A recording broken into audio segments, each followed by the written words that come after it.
A single, a 2-run home run, 3 runs knocked in. It's 3-1 Oakland as we begin the 4th. Polanco, Ordonez, and Guillen, the trio to face Esteban Loaiza, who's allowed 1 run on only 2 base hits. He's retired the last 6. Good breaking ball for a strike. Well, Loaiza struggled a little bit in the first inning, and since then he's been pounding the strike zone. Last inning, 6 pitches, 3 outs.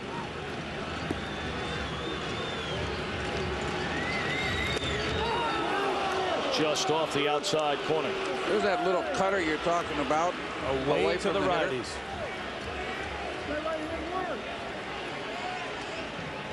Well, what a start here tonight, though, for Oakland. A very difficult loss as Loaiza drops down and misses inside. 2-2 to Polanco. They had so many chances last night, couldn't cash in. And against a guy like Justin Verlander, with an ERA in the mid-3s, a 17-game winner to put a 3 spot on the board through the first 3 at-bats. A great start for the A's. And that's exactly what they needed. Get some confidence. Hitting is contagious. On the ground and into center field, a base hit by Polanco. Looks like he should have a base in his hands there. Huh. Hot tub. I wish I could dance like that. Well, the thing I love about that, I mean, the game's changed. You know that, Lou. They got all these fancy handshakes, guys going crazy. I suppose if we did that when we played, you'd stick one right in my ear hole. But they're having fun. Into right field, a base hit by Ordonez, making a turn, and stopping at second is Polanco. Bradley got to that ball very quickly and has a strong and accurate throwing arm.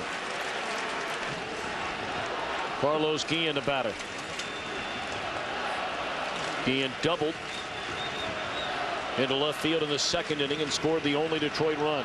Guillen in his career in 16 at-bats against Esteban Loaiza, 11 hits in their strike.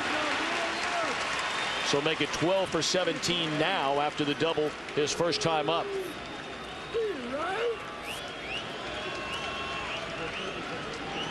That's the point we made in the open of the show. Carlos Guillen playing first base, normally the shortstop. Chris Shelton got more starts at first base than any other Tiger, not even on the postseason roster. Loaiza in front of Guillen at 0-2. Well, early in his career, Carlos was prone to injuries. Boy, but his past few seasons, he stayed healthy, and his production is getting better and better every season.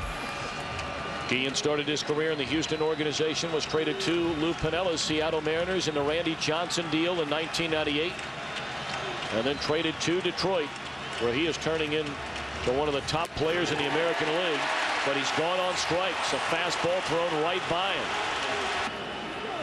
Now Rodriguez.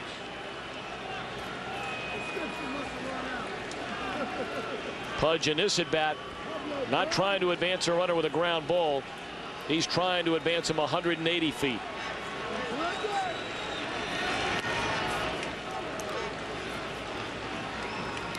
One of the best opposite field hitters. We've talked about that in this whole series. You see the center and right fielder gap jump into this gap here to try to prevent those hits there. That's where Pudge Rodriguez wants to hit the ball. You see Kotze moving over into that right center field gap to try to prevent a gapper in that area. Yeah, and that big hole is down the left field line.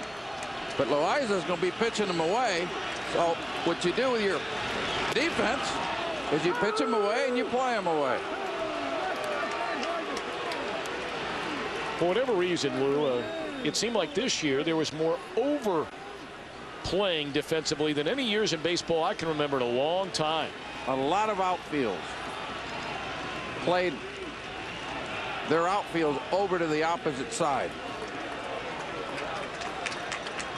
Well, Kendall going to come out to the mound and visit with Loaiza. Obviously, if you're going to start moving around your defense, whether it be the outfield or the infield, as a manager, you must have a lot of confidence in your pitcher to pitch where you want to try to attack the hitter and pitch into your defense, right?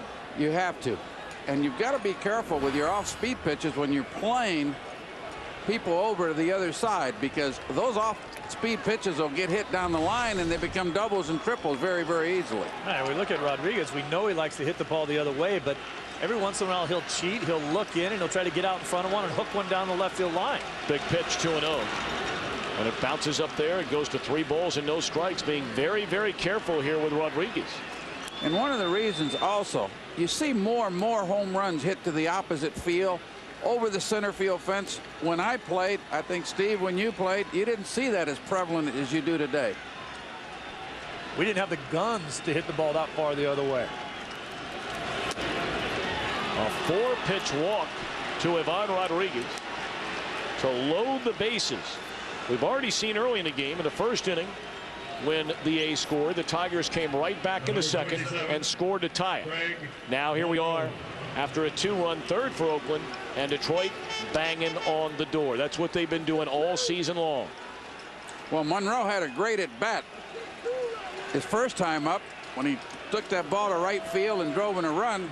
Similar type situation. We'll set up way inside, and a swing and a miss. The bases are loaded for the Tigers with 1 away here in the 4th. Loaiza looking for that double play ball.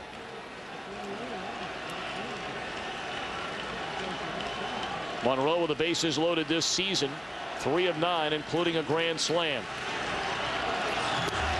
A ball and a strike. Detroit's a power hitting team. Power hitting teams are usually more of fly ball type hitters. So you're going to get more flyouts and ground balls from the Detroit team. Line drive into center field, a base hit, 1 run will score. They're going to hold Maglio Ordonez at third. So Monroe, his 2nd RBI of the game. The bases are loaded, and Oakland's lead is down to 1. Here's Gomez. Hit the ball very hard his first time up. A line drive at Milton Bradley in right field. And Alexis Gomez, who played in 62 games, got 103 at-bats for the Tigers. A chance to tie it or give him a lead. Well, Leland likes this young man. He thinks he's going to be a fine major league hitter with a little more experience, and he thinks he can pop one once in a while for him. They say he's got unbelievable power. All the Tigers were happy that this was a 5 o'clock start, because they say this guy in batting practice puts on a show. Are you saying he's a 5 o'clock hitter? 5 o'clock hitter. What time is it? A little later now, but, you know, game started at 5.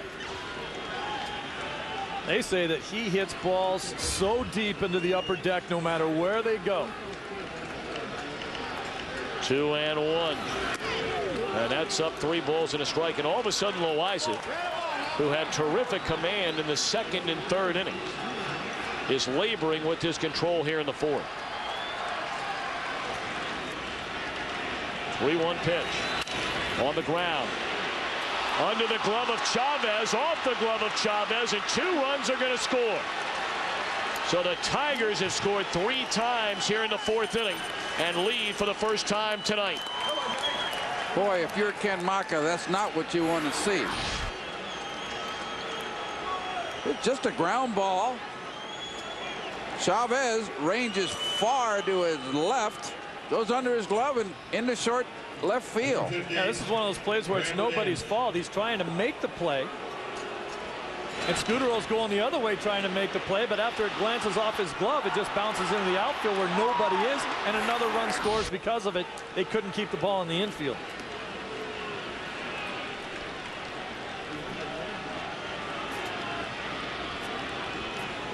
Now Brandon Inge with runners on the corners. I guess the one thing you couldn't wonder about, fellas, and Steve, you've been there, Lou, you've been there. Would you like to see Chavez leave his feet there? I mean, you see it all the time on ground balls, and they don't get into the outfield. You know, just smother the thing. Well, what you want is an infielder, obviously, is to keep that ball from going into the outfield. I think he was trying to turn a double play, and if he dives for that ball, he's not going to be able to do that. Line drive into center field. Kotze makes a catch. Tagging from third and coming in to score. Whoa, what a throw by Kotze.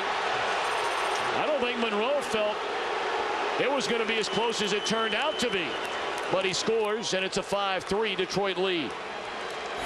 Monroe took a very deliberate path leaving third base, wanted to make sure that he didn't leave too early, but Kotze with an outstanding throwing arm.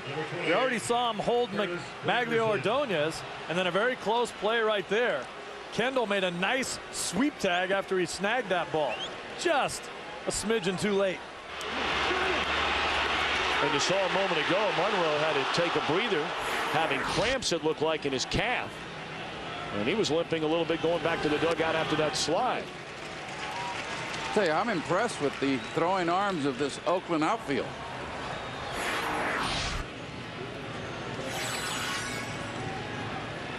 Our diamond cam planted just in front of home plate.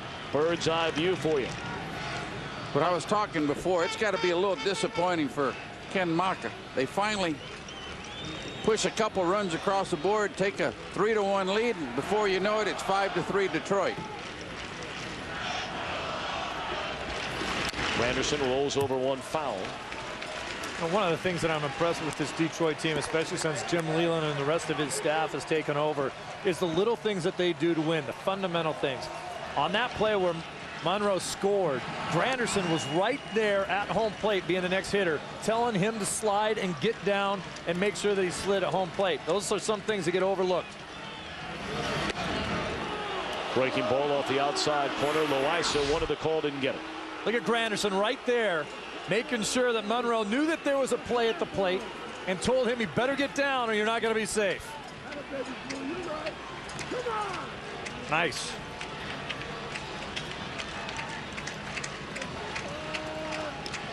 He's even playing umpire. Foul tipped into the mid of Kendall, and that will stop the bleeding for Loaiza. A 4-run fourth. The Tigers lead by a pair.